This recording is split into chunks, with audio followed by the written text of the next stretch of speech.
किसी शहर और किसी व्यक्ति का विकास कैसे होता है, किसी शहर के विकास होने में, किसी व्यक्ति के विकास होने में उसकी मूलभूत क्या ज़रूरतें होती हैं, अगर उसमें बात किया जाए तो उसमें परिवहन विभाग और यातायात की जो सुविधा होती है वह बहुत ज़रूरी होती है। बाकी आपको मैं बता दूं कि गोपालगंज से जो बाईपास निकल करके सीधे सिवान होते हुए पटना को जाती है, उसी बाईपास पर हम खड़े हैं। बाकी इस रास्ते से आते जाते हुए तमाम गाड़ियों को आप देख रहे होंगे और गौर से देखिए इस सड़क को, और इस सड़क के अगल बगल में जो आपको प्लॉट दिख रहे हैं, इसके अगल बगल में देहातों में कहा जाता है जो चौर आपको दिख रहा है, जिसका पिछले दिनों कोई वैल्यू नहीं था, और सिर्फ एक बाईपास के हो जाने से इस बाईपास के अगल बगल की जो भी ज़मीनें हैं, इस शहर से सटे हुए जो भी ज़मीनें हैं, इन तमाम ज़मीनों का मूल्य उस तरह से बढ़ गया है जैसे गणेश जी के साथ में रहने से एक मूस बढ़ जाता है। आपको बता दें कि आप देख सकते हैं सीधे तौर पे कैमरे में कि बाईपास के पूरब साइड में आप देख सकते हैं कि पानी तो लगा हुआ है,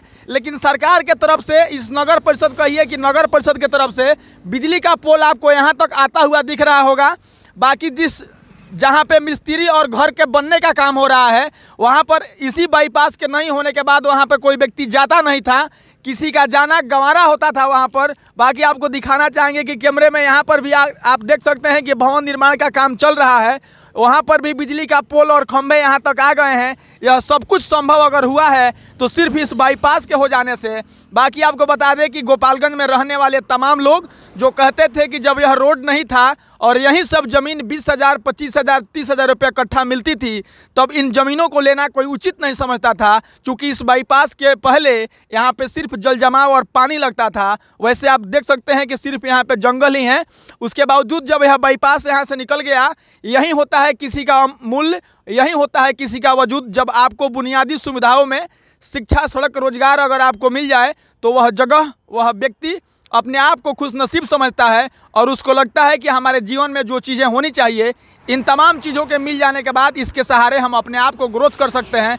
हम आगे बढ़ सकते हैं। ज़रा सोचिए कि जब यह बाईपास नहीं बना होगा और जब डीलर इन ज़मीनों को बेचने किनने की बात कर रहे होंगे और तब कोई ग्राहक इन ज़मीनों को जब सुनता होगा, जब यह देखता होगा कि मुझे यही ज़मीन लेना है, तो किस तरह से वह यहाँ से वापस भाग जाता होगा। लेकिन ज़रा सोचिए कि जब सरकार गोपालगंज से बाईपास निकाल दी और इस बाईपास से बड़े बड़े गाड़ियों का आना जाना शुरू हो गया, और सुविधाओं के तौर पे देखें तो जब भी आपको गोपालगंज से सिवान जाना होता था तो लोग शुगर मिल से न जा करके अब सीधे इस बाईपास से जाते हैं, और सिर्फ इस सड़क के हो जाने से, यातायात साधन के हो जाने से जो दूरियां होती हैं वह आसानी से लोग कवर कर पाते हैं, आसानी से उन दूरियों को तय कर पाते हैं और अपने मंजिल को पहुंच जाते हैं। बाकी आपको बता दें कि गोपालगंज से यह बाईपास निकल करके सिवान जाता है, सिवान से होकर के छपरा होते हुए यह पटना जाता है। बाकी इस बाईपास के हो जाने से क्या लाभ है, इस बाईपास के हो जाने से गोपालगंज के शहर को क्या विकास हुआ है, और फिर इस बाईपास के निकल जाने से इसके अगल बगल में जो तमाम ज़मीन है उन ज़मीनों का वैल्यू और कीमत किस तरह से बढ़ गया है,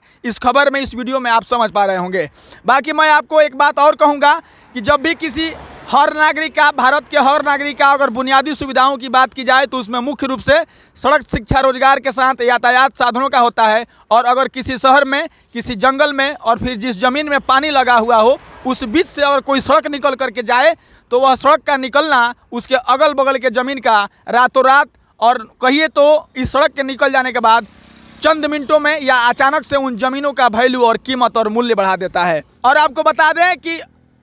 बता दें कि जब भी कहीं आपको अजूबा या नायाब कोई काम करना हो, अगर आपको इस तरह से किसी शहर को तुरंत से अगर डेवलप कर देना हो और अचानक से अगर आपको किसी शहर और जगह को ग्रोथ करना हो, तो आपको चाहिए कि उन ज़मीन में, उन तमाम ज़मीन में जहां सिर्फ जल जमाव हो, जहां सिर्फ जंगल हो, वहां से अगर सिर्फ आप एक सड़क निकाल देते हैं तो धीरे धीरे लोग वहां रहना शुरू कर देते हैं। और जब लोग वहां रहना शुरू कर देते हैं तो फिर वहां पे उन लोगों के रहने के लिए टूथब्रश, पेस्ट और चावल दाल भी बिकने लगता है। और जब ये तमाम चीज़ें वहाँ पर बिकने लगती है तो रोज़गार शुरू हो जाता है, और जब वहाँ पे रहने वाले लोगों का संख्या अच्छा खासा हो जाता है तो आपको बता दें कि अस्पताल और विद्यालय भी चलने लगते हैं। और किसी भी शहर का मानक विकास करने का इन्हीं सब रास्तों से होकर के गुजरता है, जो कि गोपालगंज की इस बाईपास के निकल जाने से हो गया है। बाकी इस खबर को, इस वीडियो को मैं यहीं पर समाप्त करूँगा। बाकी आपसे यह गुजारिश करूँगा कि यह सड़क को देख करके, इसके अगल बगल के ज़मीन को देख करके, और सरकार को इस सड़क के निकल जाने के बाद बिजली के खंभे हिला देना,